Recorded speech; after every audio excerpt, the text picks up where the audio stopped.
Ellie? You ready to get into it? Let's do this. So this is like my baby. Um, I maybe it's not the best idea ever, but I told you I came up with this in the middle of the night, and I got up and I was like, wrote it down. Like I have to remember this because what if I forget? And then the world never gets this episode.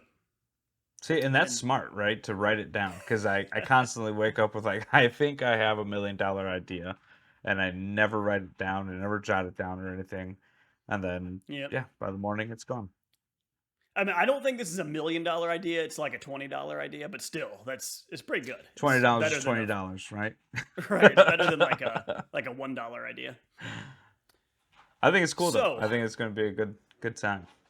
yeah, so today we're talking about, is AI going to replace dog trainers? And I think you could look at this and say, hey, stupid topic, but I it's interesting. I've been doing, I don't know. I mean, how much do you look into AI, Nelson? Have you done much research on it or read up? Not a ton. I've done a little bit because in my tech side of the world, it's a big question, right? Is AI going to take over video editing? Is AI going to take Hmm. over any of the creative stuff, photo taking, and that kind of stuff, which I can Yeah. see definitely being more of a threat than dog training necessarily. But I mean, think about how many people have trained their dogs or tried to train their dogs using books, right? I mean, it wouldn't be crazy at all that AI takes over that sector of the market.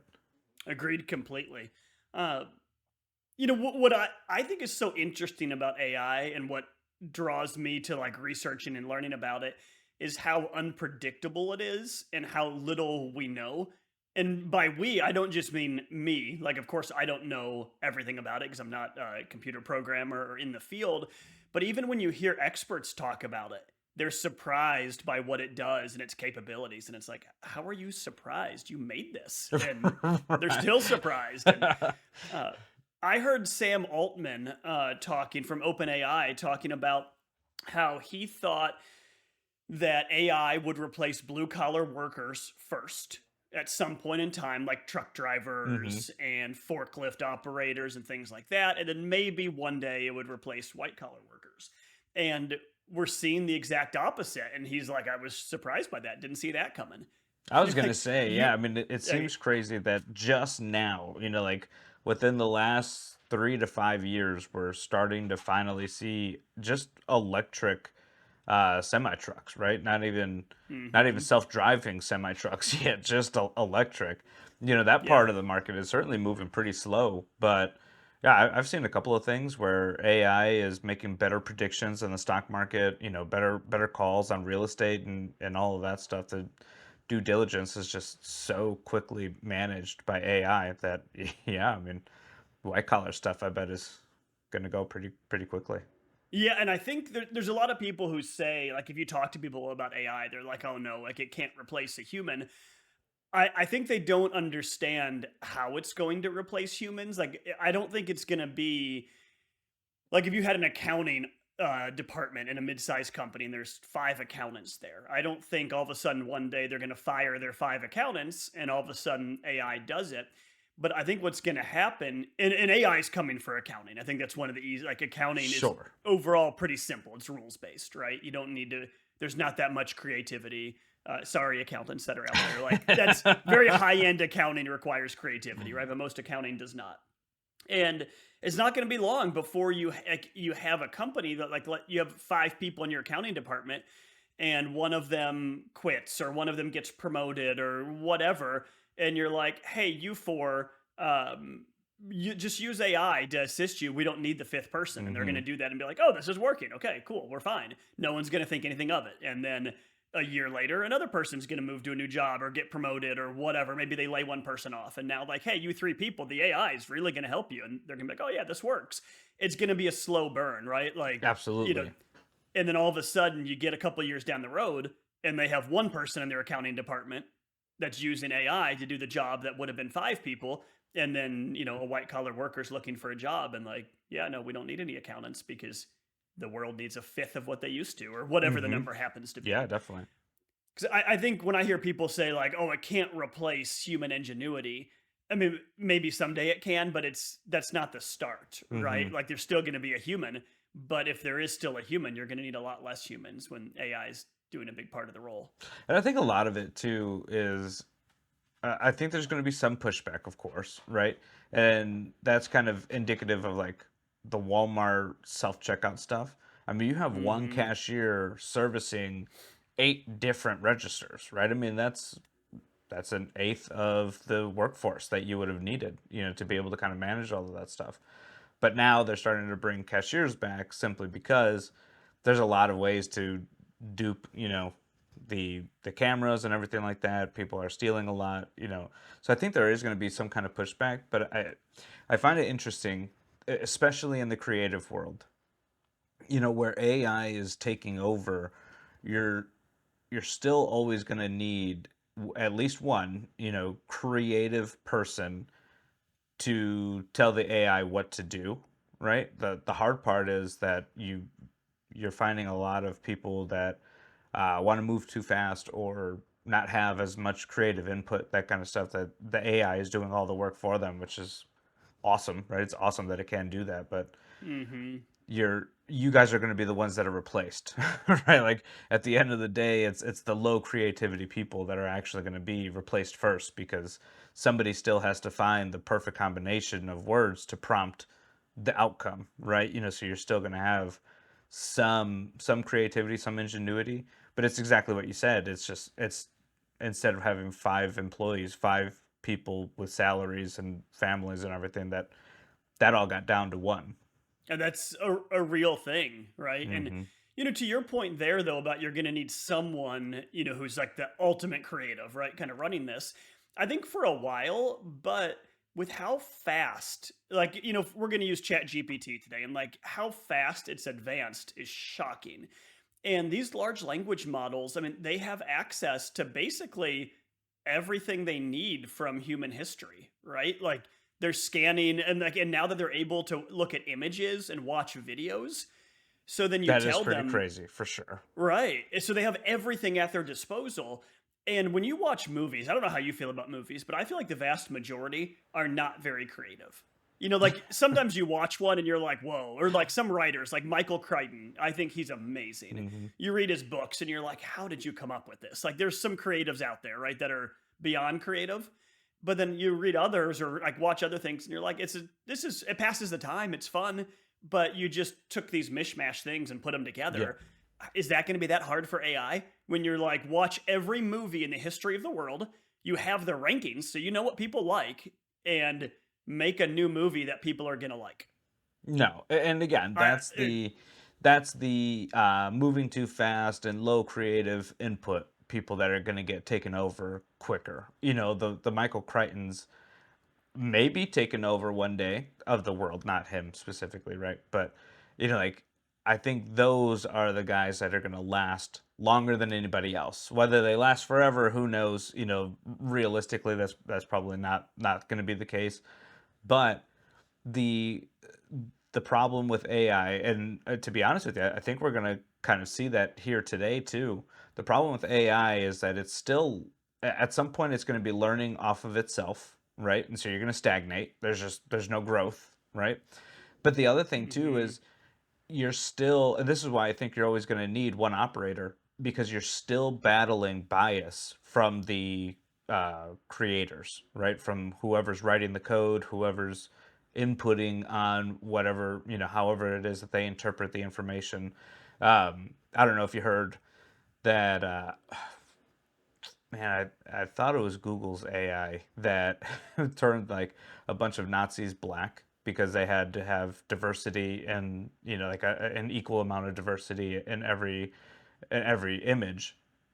And so like you search up Nazis and some of them are black and that kind of stuff. like, that's helpful. Right, exactly. And so like you're still battling some of the programming, and you're gonna need to know someone's there to not necessarily get around that, but to work with it, right, and get the result that you're actually looking for. Yeah, and your point is scary for sure. One of my biggest worries with AI, I mean, like, obviously, you have the worry of like weapon systems being created with it, and Yeah, does it for have, can sure. it take over nuclear bombs, in time and all of that. But in the short run, what's going to happen to free speech? Because obviously free speech is crucial. And there's some things, it's very easy to say, like, oh, this is an example of hate speech. This is really bad. And everyone, well, maybe not everyone, I'm sure there's like, neo Nazis out there that are Yeah, like, sure. that's good, right? But there's like hate speech that I think every reasonable person would be like, yeah, I agree, that's hate Ooh, speech. we're going Like, back to law it, definitions, huh? I dig it. but then it becomes, then you get to a gray area, right? Then you're like, what about this? Is this hate speech? And then now maybe 90% of people are like, yeah, that's bad. Yeah, And for then sure. what about this? And like 80% are like, yeah, it's pretty bad. And then 70%. And then you get to a point like, well, what's allowed to be said and what's not allowed to be said? And a big part of what makes our country great is the First Amendment, right? And Hmm. freedom of speech. And what's interesting about AI, like it's not run by the government. So we don't have free speech when it comes, like the First Amendment protects us from the government, not from companies. Hmm. So Absolutely. companies have there aren't rules governing that, right? They can do in theory kind of whatever they want. Hmm. But when their AI is that powerful and it's running huge swaths of the country, that's a big deal, right? It's no longer like, yes, it's Walmart. Just don't shop there if you don't like it or whatever it happens to be. But now if because you have like with AI, what Google and OpenAI are like the only real choices right now for AI. I believe so. Yeah, at least the two Uh, that are recognizable, right? If you're yeah, talking to a layman's person, those are the two that you're and gonna know. there's a third now, XAI, which is awesome. If did you see that Elon Musk, his AI company just raised $6 billion last No. week? Uh-uh. It's one of the biggest fundraisers in history. $6 billion for and Elon Musk, whether you like him or hate him, is a champion of free speech, apparently, Hmm. which seemed to come out over the last few years. And do you know his history with OpenAI? No. Uh-uh. So Elon Musk was one of the founders of OpenAI with Oh. Sam Altman, and they left, and they each have their own side of the story. But it was a nonprofit originally, so OpenAI was not supposed to be a for-profit company. It was, I mean, it's called OpenAI because it was supposed to be open. Right. Now it's anything but open. They have ChatGPT out for the world, but that's a product, right? Hmm. Like their actual source is secret. Uh, and it became they moved it to a for-profit company, and so Elon left. And I think his worry, from what I've heard, is that you shouldn't have one or two companies controlling AI because that's where the real risk comes from, right? And so he raised $6 billion for XAI, and so now there's another competitor in the field, which is I think a great thing because we know AI is coming, right? Right. And for the people that say we should stop, we should stop the research. Well, do you think China's going to stop their research? And that's No, the they're problem, not, right? I mean, right? you're absolutely correct. Where if our competitors in whatever stage you want to put it on, right? I mean, we can put it in the grand theater, right? When it comes to countries and war and all of that stuff, are the competitors going to stop using AI? No, of course not. But you can put it even as small as again, dog training, right? We're about to find out if our competitors can use AI to their advantage. I mean, the should we be using it? Personally, I think no, right? I mean, I think human input is more important than achievements. But am I going to stop? No, it'd be foolish. You have to learn how to use it so that you can not combat it, but at least be in a good place to push back wherever you need to. Well, let's get into it. Let's see how good ChatGPT is at dog training. I have a feeling we're going to see a very powerful bias towards purely positive. That was my Um, assumption as well. Yeah. yeah, I mean, maybe we'll be surprised, but I don't think we will be. I think we're going to see a very strong bias there. So, the idea here for everyone watching is we're going to ask some questions and see, we're going to ask some reasonable questions, like normal stuff, Hmm. right, that we're curious about. I want to ask some ridiculous things because of the stuff you hear about AI saying, right, Right. where people get these ridiculous answers. So I'm curious how it's going to handle ridiculous questions because, as trainers, I mean, I don't want to say we get ridiculous questions like in a mean way, but like we get questions where someone's like, should I euthanize my dog for this? It's like, oh my gosh, no. Like, I can't believe that's what you're thinking. And then we talk about it. Like, one would be, my dog killed a rabbit. Hmm. Should I put him Yeah. down? Like, no, your dog's a dog. Like, uh, you should not put him down because he killed a The rabbit. rabbit But I've shouldn't been have been asked that there. multiple. Yeah, I've been asked that multiple times over the years. So it's not like a crazy thing that's could never be Mhm. asked. So I'm curious how ChatGPT handles that. So should we get into it? Now, I've never done this. Have you checked it out? Have you ever asked it any dog training questions yet? Um, Not many. So Okay. I've asked it a couple things before, like to define something for me Yeah. to see if it could, and it did a pretty, I mean, a very, I shouldn't say pretty good job. Like I've asked it like define operant conditioning and explain it to me, and it does a good job. So that's So awesome. Yeah, I'm super yeah, super interested to see how this goes. you know, I think in my mind that's easier. Where it's like, okay, I just have to go read all these articles very quickly on Mhm. operant conditioning and explain it to you. I think that's a lot harder than how do I do this? How do I teach my dog this? What should I do in this scenario? Right. But maybe it's not harder, so we'll find out. So I thought I'm just going to type them in live. I thought a good one to start with is how do I get my dog to come when called? Yes, for sure. People. Mhm. So, and what I'm imagining is like someone asking this of AI, right? Like they need to know how to do that. So, how do I get my dog to come when called? Okay, I'm going to paraphrase here. So, training your dog to come when called, also known as recall training, is important. It requires patience, consistency, and positive reinforcement. Start indoors in a quiet environment with minimal distractions. I like That seems that. good. Yeah, for sure. Use high value rewards, treats, or toys that your dogs find rewarding. Could be cooked chicken, cheese, or their favorite toy.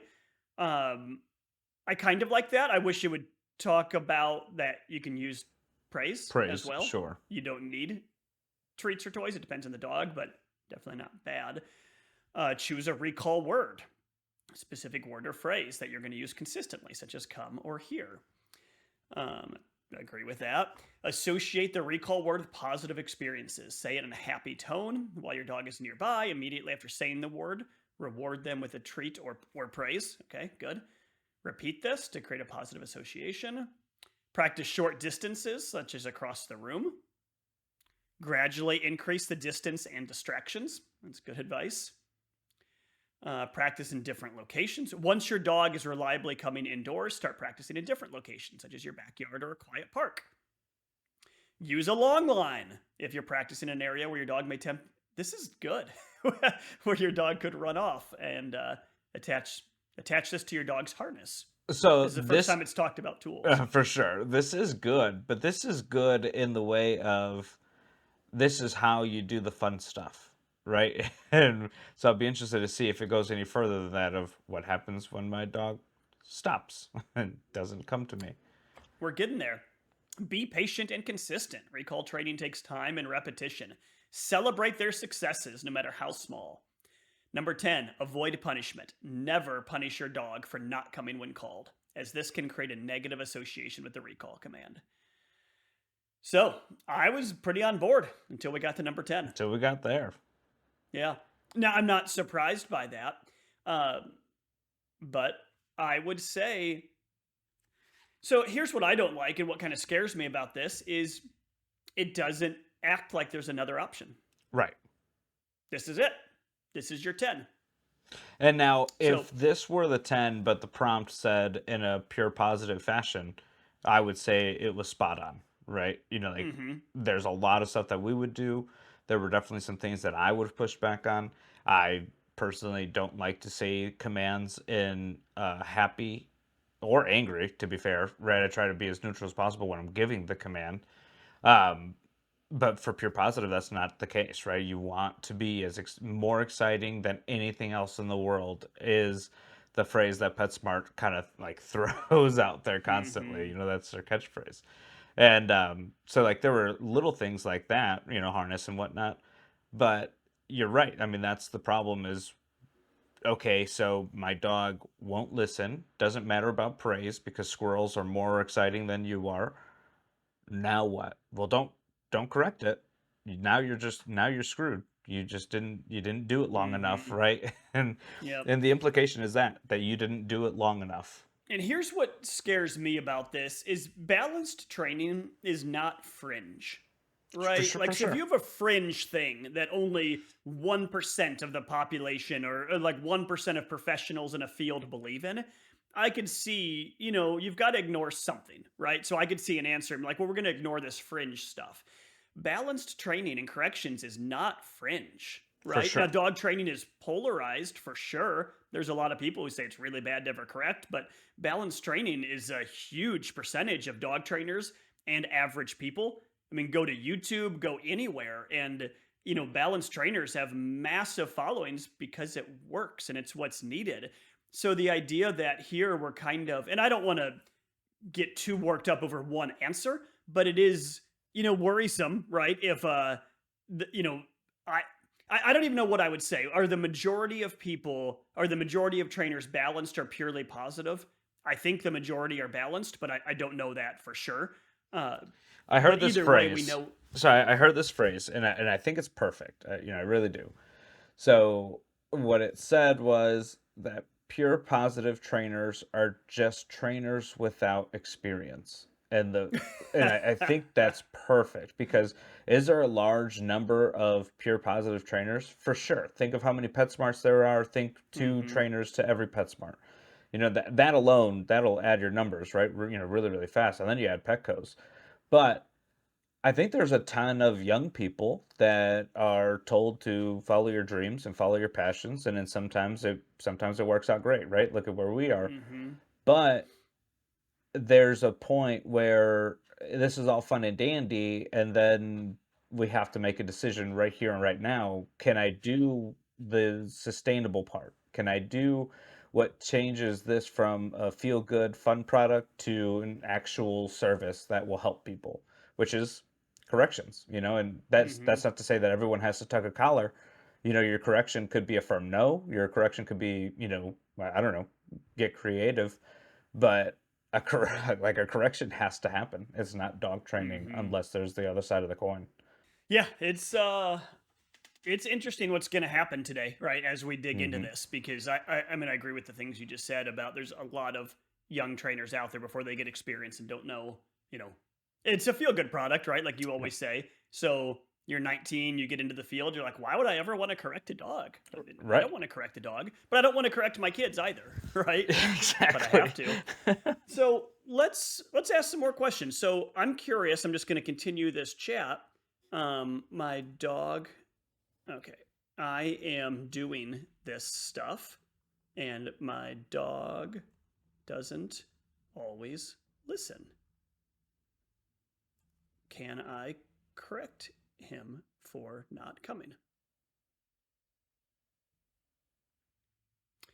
When your dog doesn't come, it can be frustrating, but it's important to avoid using punishment as a means of a correction. Here's why. Negative associations. They might associate recall with something negative. Confusion. They don't always understand why they're being punished. That just means you're doing it wrong if that's the case. Decreased trust. It can damage the bond between you. You're using some serious punishment if you're if you're ruining the bond, right? Well, Uh, and so I'll push back and there actually. So I'll push back on the fact that in a again in a dog training professional sense, if you are losing trust out of your dog or ruining your bond, you're using some kind of crazy punishment. There's no doubt about it. But for the mm-hmm, vast majority of people, I think really what ruins that bond or ruins the relationship is inconsistency, right? And so I kind of agree with ChatGPT on this of confusion, but not on the dog's end, certainly on the human's end. And what I mean by that is you allow so much bad behavior to happen that goofy ticking time bomb that they're always talking about in dogs is actually true in humans, right? I mean, I see it in humans way more often where tolerant people will tolerate so much until they can't, and then they'll blow up. mm-hmm. And that's really it's not even how crazy of a like did you correct them firmly or too loudly or anything like that. It's simply the fact that hey, I've done that 10 times and you didn't say anything, and then when I do it the 11th time, you say something like I don't know where that line is, Yeah, that'll confuse them for sure. and then break that bond, right? Because now you're just a crazy person. Uh huh. So I'm asking, I have a professional trainer working with my dog, and they said he understands come, and to correct him if he chooses not to listen. Is that okay? And the reason I'm asking this is I want to know, is it going to say your trainer's wrong? Right. Because if Is so, it going that's to even more undermine, scary. yeah, Yeah. professionals? Um, okay. If your professional trainer has advised you to correct your dog, it is important to follow their guidance within the framework of positive reinforcement training methods. Ah, and there it is. Yes. So clarify the correction method. Understand what they mean by correction. Corrections and positive reinforcement typically involve redirecting or interrupting undesirable behavior. Use gentle redirection. If your dog doesn't come, you can use a cue or gentle tug on the leash. So at least it says that. See, Avoid harsh punishment. I mean, that's a very loaded state. I mean, that's so ambiguous, right? right, What's harsh? Like, I would tell the client, yeah, let's not use harsh punishment. for Uh, sure. right. So agreed on that. Reinforce the good behavior. So I don't, I don't like this answer, but I don't know. I think It's it's better than it designed for could that. be. Yeah, I think it's Yeah. designed to not hate it and not like it at the same time. It's, Hmm. I think a lot of people will say like fence sitting, right? Like where you're on the Yeah. line, could go either way. And I think it's designed to do that because yes, follow your professional so long as they're telling you to do what I say to do. That kind of deal. Yes. And that's So that's the first one, right? Is like definitely listen to your professional as long as they're using pure positive training. yeah. I don't think they say pure. I think they say positive reinforcement. Uh huh. But then you get back to I think it's like two down from there. That's where the real fence sitting kind of starts, where it's uh, you can correct as long as it's not harsh, but corrections and positive reinforcement actually look like this, right? Which isn't necessarily a correction. So I just typed in, is balanced dog training okay? And I was hoping with those earlier questions, it would talk about that, right? It Hmm. would say, like, there's different methods, right? Its answer is not bad. So it says balanced dog training is an approach that has both positive reinforcement and correction based methods. It's a topic of debate within the dog training community. But Sure. here's what I don't like: this is a topic of debate, but pure positive is not. That's not true, right? Mm, Pure positive is a topic of debate as well. for sure. So it's interesting that ChatGPT is already on the side of pure positive, right? Right. And like balanced training, I mean, and it's saying like it could be okay, but it's very controversial. But why is purely positive not controversial? Because giant swaths of the dog training community think purely positive is a scam and a farce. Yeah. Uh huh. So um, so it says things like, balanced trainers use positive reinforcement as well as using corrections. Critics say that the use of corrections can lead to negative consequences, and it may, damage the trust and bond between your dogs, uh, between you and your dog. Each dog is unique. What works for one dog may not work for another. So I like that. Yeah, I agree with that wholeheartedly. Uh huh. If you're considering balanced training, work with a qualified and experienced trainer. So I That's cool. love that. I love that because that is what I call like the deviation, right? What is qualified? And it's funny that the people who harp on your trainer should be qualified are the qualifiers. They're always the one, so like TDI for example. There's no actual standard for therapy dog, but TDI said, "Hey, I have a standard, and now everyone's going to be held to my standard, and the only way to get to my standard is to use my trainers." Right? And like, Hmm. so you play that game over and over again, and this would be the stepping stone, I guess, right? Make sure that they're qualified, but they're only qualified if they go to my qualifiers. Agreed. Let's see. Is purely positive dog training controversial? Because the answer is 100% yes. Of course. Hmm. Okay. It's generally considered by many modern dog trainers and behaviorists to be effective and humane. However, like any method, it has proponents and critics, and controversies exist within the dog training community.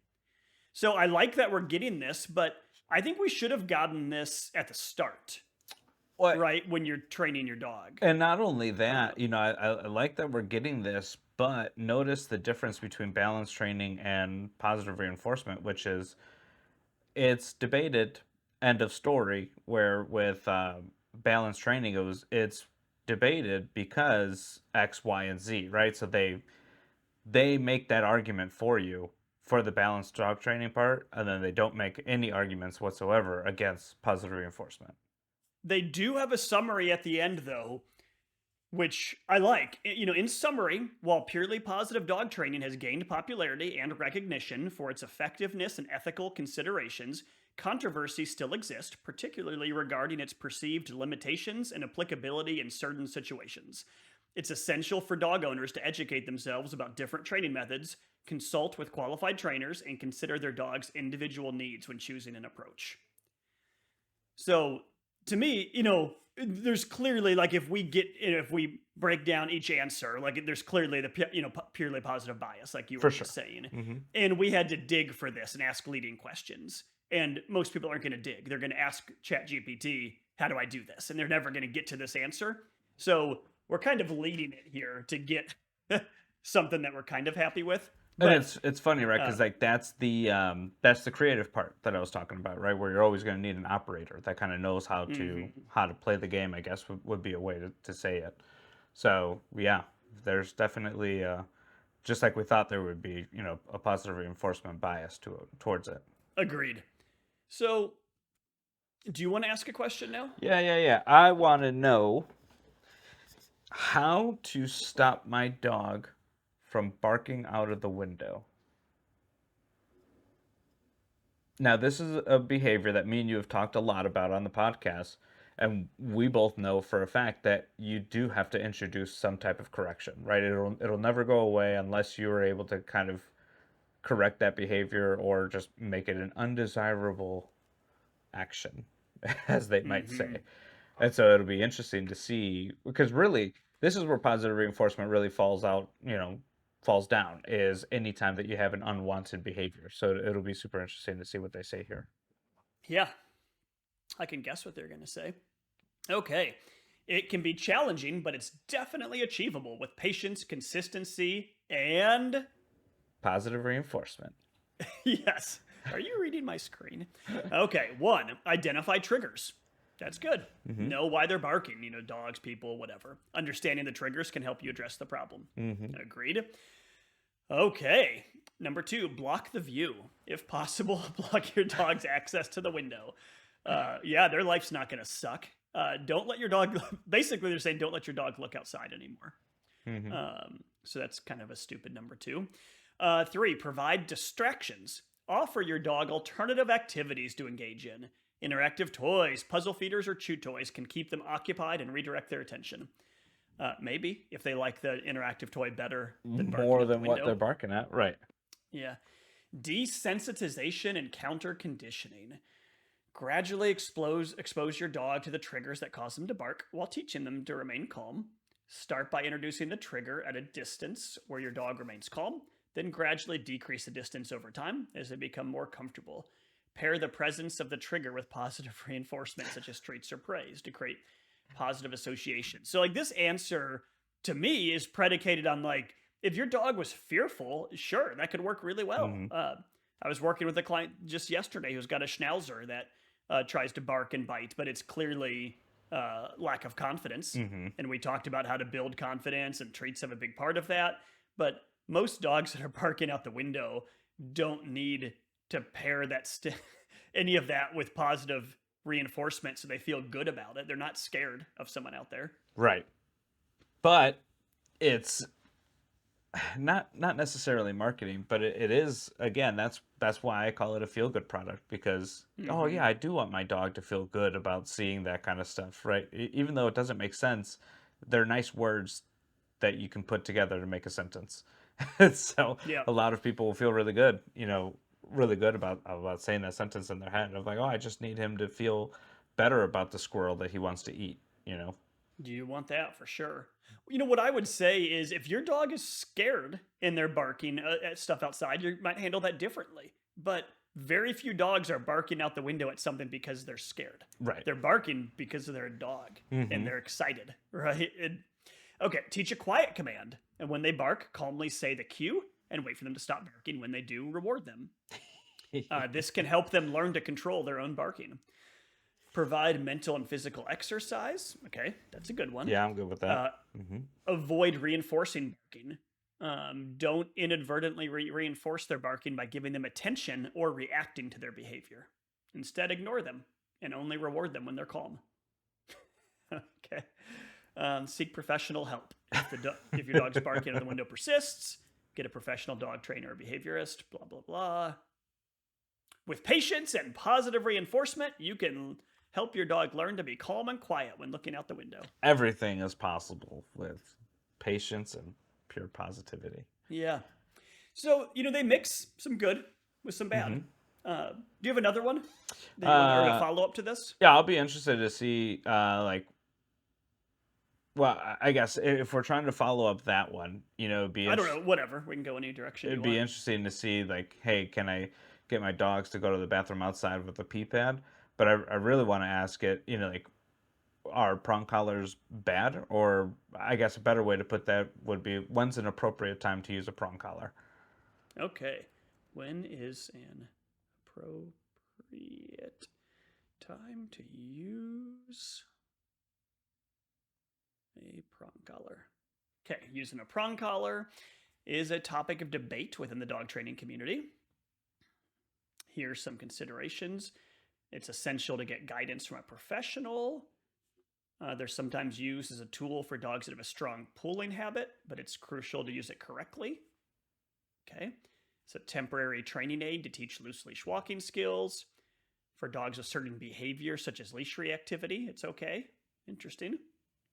When other methods have been ineffective, if you've tried positive reinforcement. Ah, that's interesting. Okay. Yeah. So, overall, I don't hate that answer, but it opens with this idea of it's a topic of debate. Hmm. So let's see. What was our question exactly? It was When is it an appropriate time? appropriate. Okay. How about when is it an appropriate time to use a harness with your dog? Is that up for debate? That's not up for debate. That's It can be it can be appropriate in various situations, but it's not up for debate. it's not when, it's how often can I use my harness? Uh-huh. Yeah, and it's talking about different times you can use it, and yeah, but no, that's not up for debate. Does it contradict itself in saying that when dogs are pulling, a harness would be a good tool? Oh yeah, they're commonly used. Well, this is true. They're commonly used for walking dogs, especially those prone to pulling on leash. They don't work, but they are commonly used. They are for that. commonly used, So for sure. I can agree with that statement. So it's funny that they'll recognize, I guess, in a grand scape, that multiple tools can work for the same problem. They said the same thing about prong Hmm. collar, but yeah, I don't know, man. It is, Yeah. it's funny how you can kind of go round and round in circles, right? And have to say the truth. So how about let's say my dog pulls on leash a lot. What is the best tool to stop Chicken. that? Positive reinforcement. It's like 2 words done. Okay. Here are some options. Front clip harness. Those are great, it says. Number 2, a head halter. Those are also really good. Number 3 is a martingale collar. Those are very good. Back clip harness. Those are also very good. Training techniques such as positive reinforcement are important, and professional guidance. Mm-hmm. Mm. So, all pure positive there. Oh, pure positive there. Interesting. I'm not shocked by it, but and this is what really worries me about AI just in general, like we were talking about earlier, right? Where if you don't know anything about the field of dog training and you're just learning, and it's like this, first of all, you wouldn't even know about balance training. We let it into all of that, right? For sure. So if we hadn't like pushed and pushed, it would never get to that. So you would just, oh yeah, this is this is what dog training is. And then if you somehow hear about any, you ask about a certain type of collar, like, well, those are up for debate, but Hmm. purely positive is not. So interesting. I mean, this is what I expected, but it worries me. And not just as a dog trainer, it worries me about the world in general, For sure. right? When it acts like, because this has access to literally everything, Hmm. right? I mean, they're watching videos, they're reading everything. Like, this has access to everything. So it knows how many people practice balance training and how effective it is. And it's clearly, for some reason, acting like it's up for debate and less important and less real than it really is.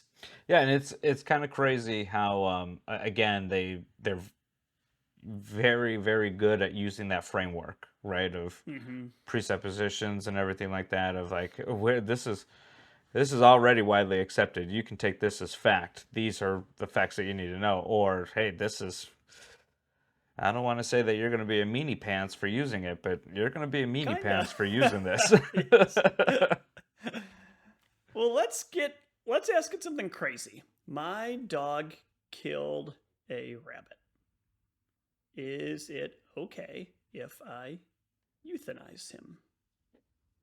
And for people listening that are like, that's an insane question, like I said, I've been asked this question multiple times over the years for Oh a dog yeah. killing a rabbit. So this Hmm. isn't made up. People are asking this. The decision to euthanize is deeply personal and difficult, shouldn't be made lightly. In the case of your dog killing a rabbit, you should consider several factors. Circumstances. Was it isolated, or does your dog have a history of aggressive behavior? Safety concerns. Does your dog possess a safety risk to other animals or people? Behavioral assessment. You should talk to a dog behaviorist. Legal considerations. Blah, blah, blah. Quality of life. Euthanasia should only be considered if your dog's behavior poses a risk to themselves or others. Alternatives could be working with a professional trainer or behaviorist. Ultimately, it's a deeply personal decision, blah, blah, blah, blah, blah. So I feel like ChatGPT did as well as it could here, I agree. where, you know, I wish, like, I would assume any reasonable trainer who has experience would be like, no, don't euthanize your dog for killing a rabbit. I wish ChatGPT could say that. Uh, because it does make it seem like Hmm. maybe you should. And I wish the answer was like not for killing rabbits, but if your dog's a risk, to people, and the worry that a lot of people have is like those like ideas that once a dog has tasted blood, Yeah. that they're gonna do it again, and that's a Hmm. real thing people think. And so nowhere does this say killing a rabbit doesn't make your dog any more likely to kill a human or another dog. And It's I like they're not tied in to each other. I think they said that in a very backwards way, right? Which is, have they shown any patterns of aggression towards other things, or has this been an isolated type of situation? I do Well, find it only interesting. sort of. Huh? Sorry to cut you off, but only sort of, because what they said is evaluate whether your dog poses a safety risk to other animals or people. Hmm. But how are you evaluating that? It doesn't tell you how to do that. He just He murdered just something. murdered that thing in cold blood. Right. So I don't know. Maybe he is a risk to others. Because I mean, I've had people worried about their children. Right. They're like, my dog Yeah, killed a for sure. rabbit, and I've Hmm. got a young child. I'm worried he might like kill them. Like, has your dog ever been mean to your child? Like, no, he's really friendly. No, no, he loves them. Okay. Right. Think you're gonna be okay. Was your dog friendly with rabbits before, and then he just went on a murder spree? No. Right. He never had a chance to get a rabbit. And that's one of those things, right, where immediately everybody goes back to that. I kind of find it hilarious where people will simultaneously tell you that their dog is super smart and like can understand crazy complex situations, and yet, well, it's just a dog. It can't learn to do this or that, and they're all very minor, one step kind of things. Like, but like with recall, right? Well, if you start introducing a correction you're going to confuse them. There's major implications with that, all of that stuff. Like, Hmm. well, no, there isn't, right? Listen to me, you get praised. Don't listen to me, there's a correction. And that's a pretty simple, concept to understand. But they'll also talk about how dogs are, I don't know, like it's smart enough to understand that on Wednesday this person does this, that means I need to do this, and like all of that stuff. Or how many times have you heard too where you can't use multiple word commands or anything like that just because you're always going to confuse the dog? It's like, well, choose one, man. Is it a genius, or is it so dumb that it can't understand two words at the same time? Hmm. And you see that a lot in these answers, right, where as soon as you deviate from positive reinforcement, now it's confusing to the dog. But as long as you're in the positive reinforcement scope of dog training, oh, your dog's totally going to understand that. Your dog is absolutely going to understand why you're ignoring him for 15 minutes and is Right. going to be able to recall the initial starting point of this 15-minute hiatus, right? Uh-huh. But it's definitely not going to understand no. Hmm. It's like Oh, that'd be super confusing. super confusing. It's like, well, which is it, dude?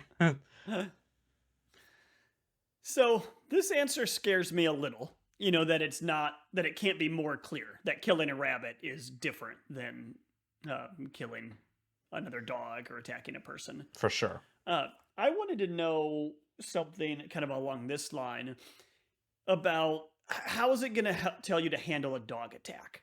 And this one's interesting because there's people like our dog attack video, the one I made. Well, you and I made together. You were Yeah. the filmer, right? Uh, the vast majority of responses are very positive, but and then you also get some questions that are like, "Hey, not knocking you, but." I watched another video and they said everything they said was the exact opposite of you. They said, don't look at the dog, ignore them. If you say anything to them, it's gonna make them worse. Like, well, if they're already attacking you, For they've sure. already committed. So Yep. I'm curious where it's gonna go with that. So I don't know how to phrase this. If a dog is attacking and biting me, is it okay to yell at him? Gonna you get out of here. You go. In a situation where a dog is attacking and biting you, yelling may not be the most effective or safest course of action. I'm excited to see what is. It escalates aggression. This may intensify their aggression. It increases their anxiety and fear and arousal, and they are less likely to respond to verbal commands. Safety concerns, it can distract you from taking when okay, yelling at the dog can distract you from taking necessary safety precautions to protect yourself further. Your priority should be to remove yourself from the situation and seek medical attention. Oh, okay, here we go. Instead of yelling, here's what to do if a dog is biting you. Here we go. Stay calm.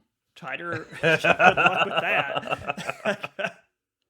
Are you like a Buddhist monk? Okay, try to remain calm and composed, even though it may be challenging. They can pick up on your emotions. They can pick up on your Okay. emotions. I love Avoid that. eye contact because this may be perceived as a threat. Yeah, he's already biting you, and you've already acknowledged that, ChatGPT. And Protect yourself. I love that they do that, right? Where Right. if a dog is already biting you, don't increase the arousal. Don't You're gonna make him act more aggressive. Like, what's more aggressive than already attacking me? Right? Right. Like, we've gotten past all the nice guy time. Like, Uh huh. we are squarely in bad guy time. I need to get the heck out of here. Yeah. Use physical barriers such as clothing, bags, or objects to protect yourself. Back away slowly. I like back away slowly, but if the dog's biting you, that's going to be really hard. Hmm. But I like that it's not saying to run. Okay, avoid turning your back on them. This is the first piece of good advice I've seen. For sure. Seek help. Okay, that's good. Get help. That is a good one. Um, okay, so if a dog is attacking and biting me, is it okay to yell at him? So, what if the dog has clamped onto my arm and is shaking? What do I do? It's going to say to shove your arm further in his mouth, jump on his back, break his neck. That's only Facebook. Remain calm. Despite the pain and fear you may be experiencing, remain calm. Take deep breaths and stay focused. Don't pull away. Stay still because you don't want to provoke the dog. Protect yourself with a backpack or something. Distract the dog and seek assistance. I wish, see, this is the tough part too. Humans, we communicate in nuance. You know, to distract the dog, there's a time in that sequence where that could have worked. I remember um, growing up, and they would say, like if you had a dog coming, and this was when I was a kid, right? Not an adult. But if there was a dog coming, like you could shake your shirt, and there's a better chance that the dog is going to grab the shirt instead of grabbing your arm. Like you might be able to kind of get away that way, right? Distract it and get out. Um, and if there was nuance to these answers, there's a chance where Chat GPT would have gone that way. But trying to distract it, like with what?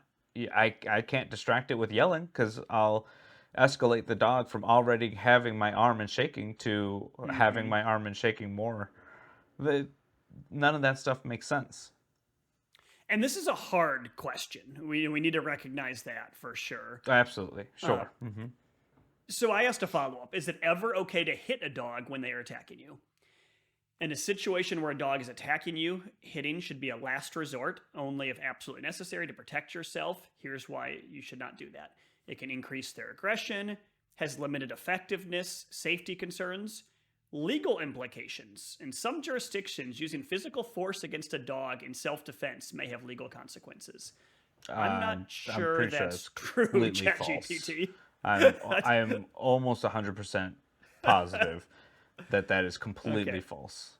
So let's ask: is it okay to hit a person that is attacking you? And even recognizing that there's a difference, right? In the eyes of the law, not me, the law, in the eyes of the law, dogs are property. They are not sentient beings. And so when it comes to protecting yourself from a dog, there is no self defense type of rights attributed to dogs, right? There's, I guess, negligence on the part of owners, but if a dog is attacking you, it's self defense on you yourself, but you can't attribute any type of self defense rights to the dog.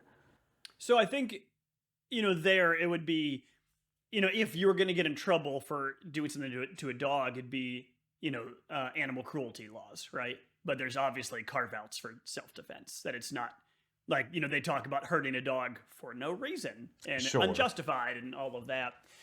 So is it okay to hit a person? In most cases, that's attacking you, self-defense laws permit individuals to use reasonable force to protect themselves. Only if it's an imminent threat. You should have a proportional response. You should have a reasonable belief. Blah blah. All this stuff. So what's interesting is with people, yeah, yeah, it's not going to make them more aggressive. Like hitting them, you need to think about it, and you should think about it, right? I'm not Of advocating course. like Uh-huh. to punch any dog or any person who's coming at you, but we've asked the same question, and if a person's attacking you, it's like, yeah, but you should be aware of these things. Hmm. With a dog, it's like, no. Definitely last that's resort. When that's you're interesting, about to die, that's when you can finally right? hit. Because in both of these situations, like I love dogs and I don't want to see a dog get hit, but I love people and I don't want to see a person get bit by a dog or attacked by a person. Like Hmm. it's just interesting how different the self defense answer is here. When it's a dog attacking you, like stay calm. Don't do anything back. But when it's a person, like yeah, you could hit them. Stay calm, work through the pain and fury. Let's see. Are dogs more important or are people more important? This makes no sense. I'm just curious to see what It'll be ChatGPT is going to interesting. say to this. There's no answer. What does it say when there's no answer? Nothing. Just like can't compute or something, or Just no response at all. Oh, crazy. Which, I mean, I would take that over giving me a BS For sure. response, Yeah, right? absolutely. It's weird how it's just saying literally nothing. Hmm. But, um, okay. You got another one you want me to ask? Yeah, I want you to. Here, I got. Uh, when is it appropriate to tell my dog no? Oh, never. Never When ever. is it appropriate? Oh, it can be appropriate in certain situations. Oh, see, that's interesting. Safety. Like if they're running into the street, chewing on electrical cords, or eating harmful substances. Unwanted behavior. Use no to interrupt and discourage unwanted behavior, and then redirect them to more appropriate activities. Boundaries. Use no to establish boundaries and enforce rules in the house. Use it as part of your training sessions to communicate when they make a mistake. Be consistent with it. It's important to know it's a useful tool in training. It should be used thoughtfully and in conjunction with, Positive reinforcement. yes, which is true. So this goes back to our episode from last week, right? But I don't think people, someone who's trying to get answers from Chat GPT would understand the nuance. Balanced training uses, I mean, I agree with that statement Hmm. if you take it literally. You should use it with positive reinforcement techniques. Yes, for sure. Like, you Absolutely. should always be using positive reinforcement in your training and in your life with your dog, but you should be comfortable with a correction when needed as well. And I don't think anyone would get that distinction because of kind of our episode. I shouldn't say anyone. Many people won't get the distinction, right? Right. Because it's like, are you purely positive or are you like correction training? Right. Or you're one or the other. Uh huh. For sure. Ask it, Uh, how do I get my dog to listen to no? Because it's established that it's appropriate and that you should use it sparingly, but that it certainly has its merits. So how do I get my dog to actually care? Consistent training and clear communication. Timing is important. Agreed. Sure. Use it immediately when your dog is engaging in unwanted behavior. Be consistent. Agreed with that. Provide redirection. Redirect to an appropriate behavior or activity. Use positive reinforcement along with saying no. Praise and reward your dog when they stop the behavior. Avoid overuse. Stay calm. Be consistent. Be patient. Remember to always prioritize positive reinforcement and reward-based methods. Is its final statement there? You see, and like so much of that I agree with. I guess the big one that I don't agree with is to redirect and then praise or praise your dog for stopping the unwanted behavior, Mm-hmm. because that typically ensues a lot of confusion, right? I mean, that's typically where you're going to start to see normal clients of ours, normal families, normal owners. They're not going to have really dialed in timing, and so you're going to get your dog to get excited, go back to the bad thing, and then you're going to be in this loop, right? Of where you have to praise them for stopping, and then your praise gets them to do it again, and you have to just kind of keep going round and round and round.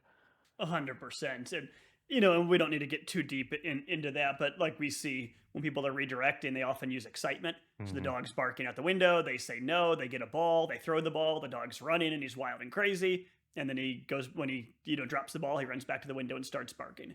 And we just traded one excitement for another. Right. And you're going to do that either until the dog is old and finally gets calm, or until you're like, wow, this isn't working, and you figure a different approach. That's interesting. Go ahead and ask it that. How do I calm my dog down when they're excited? Should I give it an example? Like, for example, when they were running around the house barking, Sure. provide mental and physical exercise. That's good. Establish a routine. I mean, that's good to have. I don't see how that's going to How make your it's going dog to help calmer, that, but right? create a calm environment. Get rid of loud noises. Wait. Um, wait, what? Okay. I got to read this whole paragraph. I was trying to summarize it. Minimize triggers that may contribute to your dog's excitement, such as loud noises, visitors, or other pets. Provide a quiet and peaceful environment for your dog. with access to a bed or crate where they can retreat. Get rid of your guests. Get out of What? here. Get. Use positive reinforcement, of course. Reward calm and quiet behavior with treats. So when they're finally Uh, calm, let's get them excited. yeah. Okay, now we get to number 7, training and obedience. Work on basic obedience commands such as sit, stay, and down to help your dog develop impulse control and self regulation. Mm. Practice these commands regularly in various situations to reinforce calm behavior and obedience. I like that. I like that. Mm-hmm. Interesting. Let's ask, is it okay to use an e-collar with my dog? He runs away and I'm afraid he will get lost. Die. I was going to say die. Like, that's a little extreme. Okay. Oh, wow. It's controversial. Oh, I love wouldn't have how guessed that. purely positive is not controversial, only balance training. Never is. Using an electronic collar is controversial. While some people advocate them, others have concerns about their risks. Here's some considerations to make an informed decision. Effectiveness, proponents say they're effective. Safety, one of the primary concerns is misuse or abuse. I would agree with that. I think if you say, what are the risks of e-collars, the biggest ones are misuse and abuse. I would agree. Mm-hmm. Improper use, such as using excessively high levels or applying it inappropriately, can cause pain, fear, and distress. Agreed, for sure. I mean, that's the same with every training tool, but 100% agreed. Ethical. There's debate about whether the potential benefits outweigh the risks. Now, that's true. There is debate there. Absolutely. I just don't like that we don't acknowledge there's debate with purely positive. Training alternatives. Positive reinforcement, such as recall training using rewards and praise, can be effective to teach them and reduce the risk of running away. And consult with professionals. In legal considerations, some jurisdictions have restrictions on e-collars. I love how those are alternatives, and like really they're not, right? I mean, we would use positive reinforcement for the good, for the praising, and then we would use the e-collar for the corrections and the communication part. So, safe to say, heavy bias, right? Heavy bias on the positive reinforcement side. It's what I expected, and I know it's what you expected as well. Let's see. Let's ask it. Can you answer all of my questions with answers based upon balanced dog training techniques?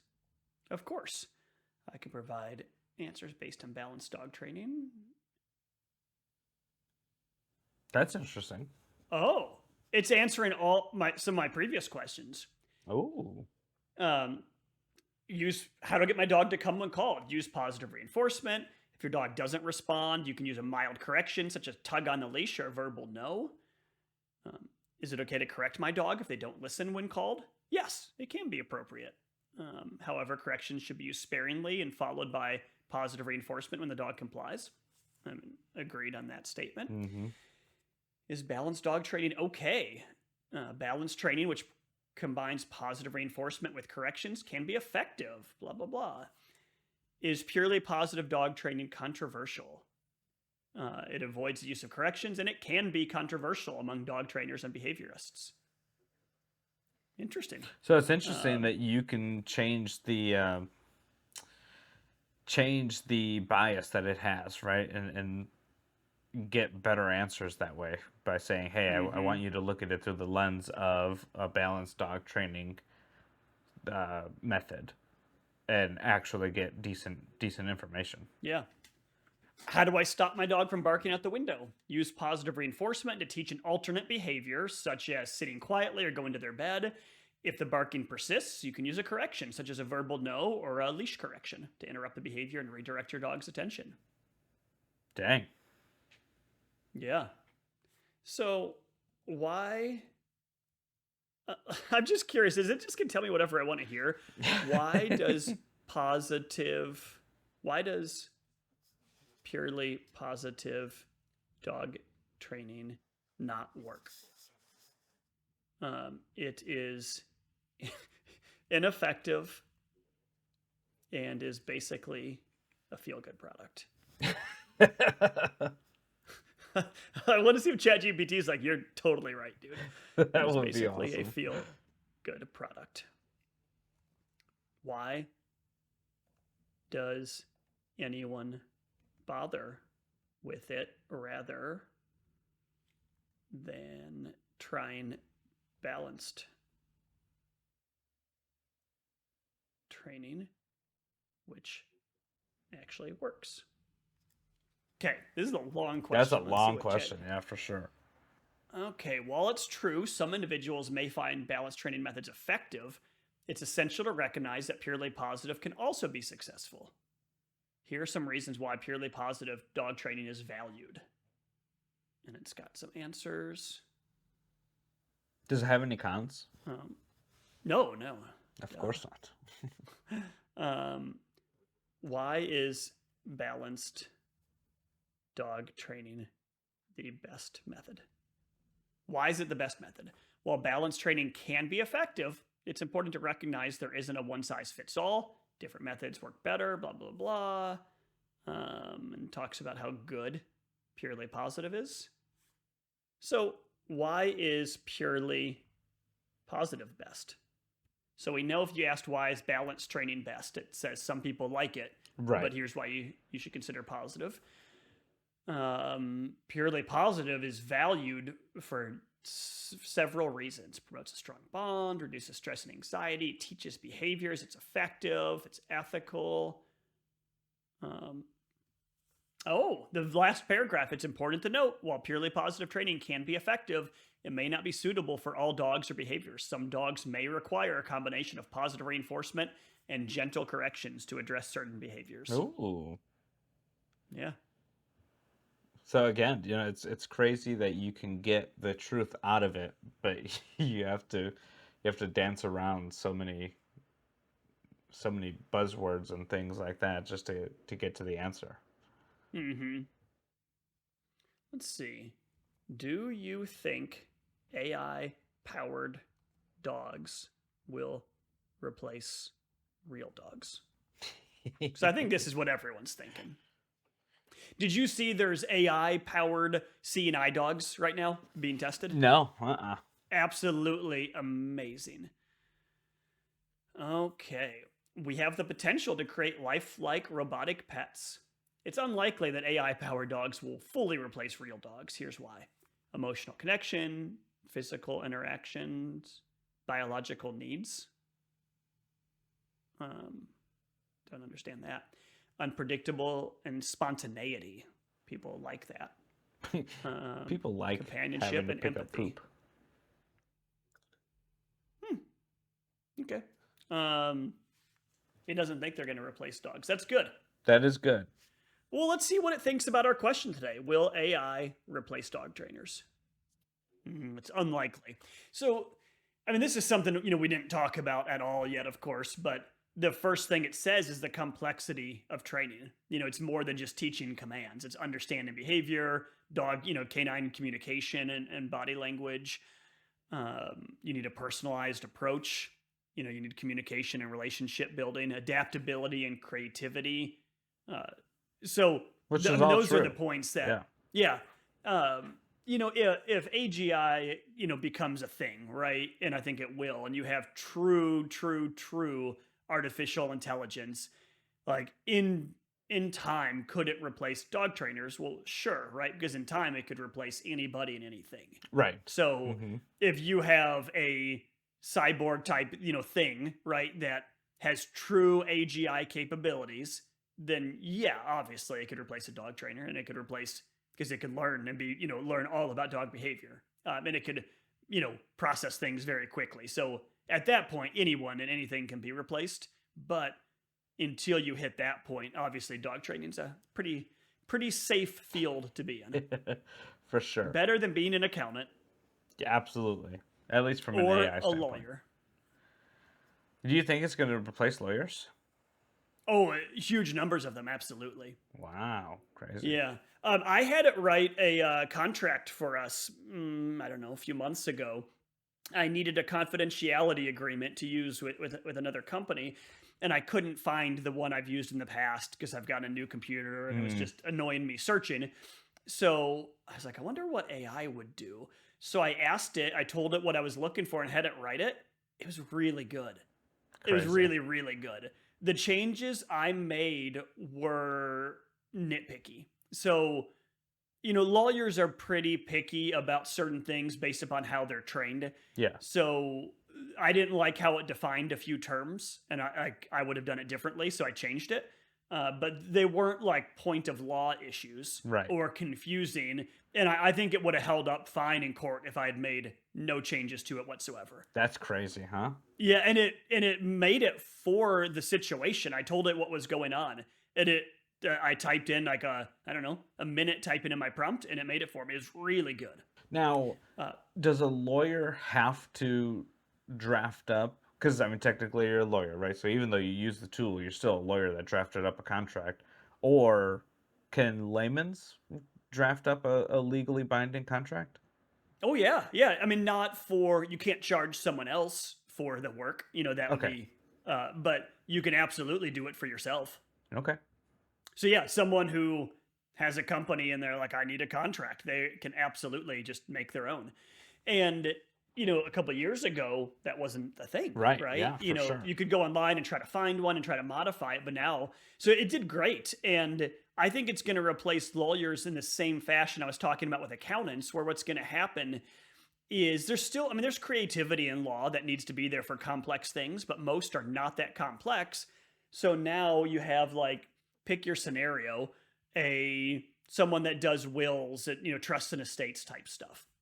Some are very complex, right? If you're dealing with like third generation wealth and you're trying to figure out how do you create all these trusts and like that's complex, but that's not most of what you're doing, right? Generally Right. it's very simple. So instead of having, if you're a partner, instead of having like 9 associates under you, some junior associates and some middle associates and some senior associates, maybe instead of 9, maybe you have 2, because you say, hey, I need a will made for this person. Here's the scenario. And they use AI to make it and they check it, they make sure it's good. And they're not going to be using Chat GPT, right? What they're going to be using is like Microsoft is huge into AI. I think Oh, I think Microsoft uses I think they use OpenAI, okay. their platform in the back end. But Google is absolutely huge in Hmm. AI, and they're going to be. And then there's other companies, of course, that some are taking open source things and then making their own product. Right. So they're not going to be just typing randomly into Chat GPT. They're going to have a law firm AI system that someone's made for them. So it's not just going to be Chat GPT write this for me. It'll be one, and they'll be able to train it, right? And say, when you define terms, I want it like this. I don't want it this other way. And so it'll get trained, and then they'll say like, whatever, train it on. We do all of our work in whatever Tennessee, so apply Tennessee state law. I'm like, okay, got it. That's easy, right? And then if it's in another state, you'll tell it that. And so, like for a law firm, if you're in one state usually and then you're trying to figure out something for another state, it's hard and you've got to do a lot of research. But now you're like, write this for, uh, you know, Ohio. Right. Like, okay, done, because it knows Ohio law. Man, that's super So interesting, huh? it'll be a huge change. So I don't think like in the next 5 years all lawyers are going to go away, but I do think it's going to be a lot harder for young lawyers to. Get I think experience. only the best are going to get jobs. Right. Like the best and brightest coming out of really good schools, yeah, because they're still going to need the partners are going to need to be training someone underneath them. But instead of hiring 9, maybe they hire 2 or 3. That's nuts. But that's Hmm. again, that's the trend that we see for a lot of these things, where Yeah, you're just going to severely decrease the amount of people you actually need, right? And then learn how to use the tool of AI in the best way possible. hmm And we did and that it's here. happening.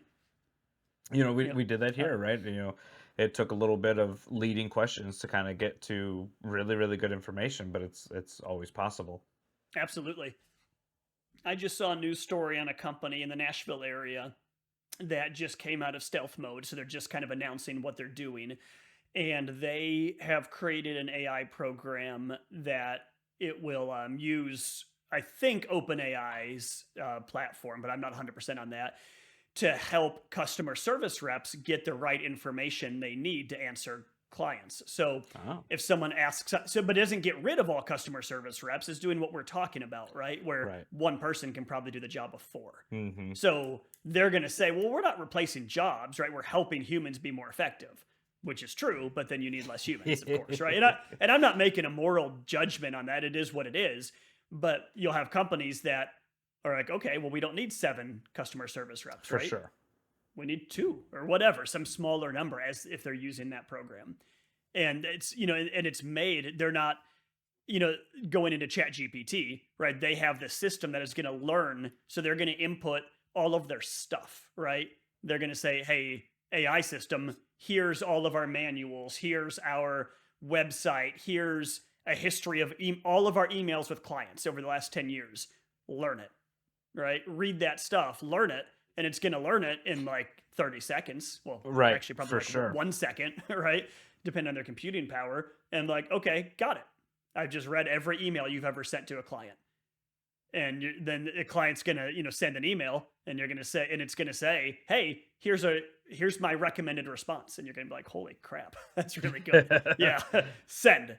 You're right. So, yep, and that's today, right? Give For it a sure. couple of years, what's gonna happen? So it's pretty amazing.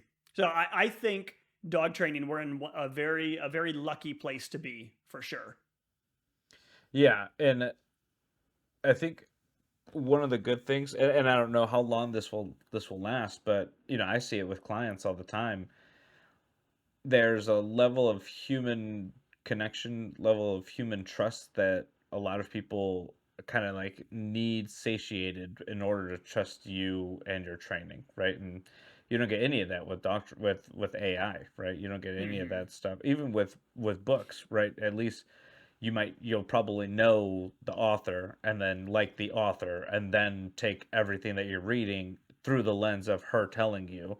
There's that level of trust that just won't necessarily be there with AI. The trust is a big thing, right? And I think that we will be one of the last industries that would be taken over by AI because of that. Mm-hmm. Where you think about, like something like a roofer, you could say, well, that's a long way off, right? We need much better robots, For right, to sure. be able to be a roofer, right? But once we have the robots, no one's going to push back. No one's going to be like, Correct. I don't want that robot on my roof. I want a well, I shouldn't say no one. Very few are going to be like, I Mm-hmm. want a real person.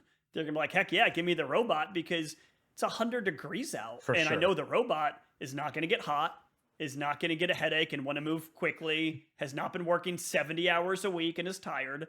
Well, he has been working 70 hours a week, but he's not tired. Right. I'd be like, yes, give me the robot. I think many people would prefer the robot in that scenario for that reason. It's probably going to do a better job when it's ready. But you have a dog training robot who you say this is just as good.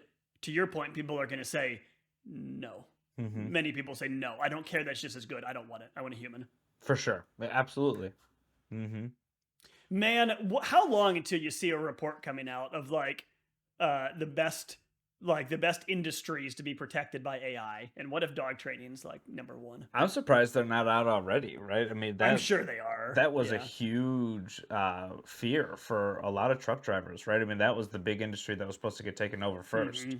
Yep. And I remember just tons and tons of articles and videos and stuff like that about how you need to be able to, dabble in other things and gain skill elsewhere Yep. because that's Yeah. you're just running against the clock at this point. But what's shocking, like I said earlier, is Sam Altman had said he was completely wrong Mm-hmm. and thought that that would happen first before white collar jobs. So it's like, well, if he can be wrong, well, then we can for sure For be sure. wrong, Yeah, right? absolutely. Not only is he, I'm sure, wicked smart, but he's been running OpenAI for I don't know how many years, like 2016, maybe. I want to say it's like 8 or 10 years old, somewhere in that area. Okay. Like if he could be wrong about where it was going to go, obviously we can be wrong. Like he's very Yeah, close to it. for sure. So very, very interesting to see what happens. But yeah, I would have thought truck drivers would be the first. Mm-hmm. we'll see what happens. All right. So you think we should wrap up? I think so. I think we did it. All right. If anyone has questions or thoughts, there's a lot that goes into this. I mean, obviously, we got deep talking about AI in general, but just like all the dog training stuff that we talked about, or whatever, if you have comments, drop them. We'd love to hear because this conversation could have gone many different ways. Yeah, for sure. And I'd be curious if anyone's like, why didn't you talk about this? This seems so obvious. Why did you not ask it this? Or why did you not talk about this? So definitely let us know if we missed some big stuff. Mm-hmm. Yeah, All maybe right. we'll do Bye, another everybody. one. Who knows? Yeah. With enough A questions. weekly AI roundup. There you go. All right. Thanks, Nelly. Thanks, everybody. All right. Thanks, guys.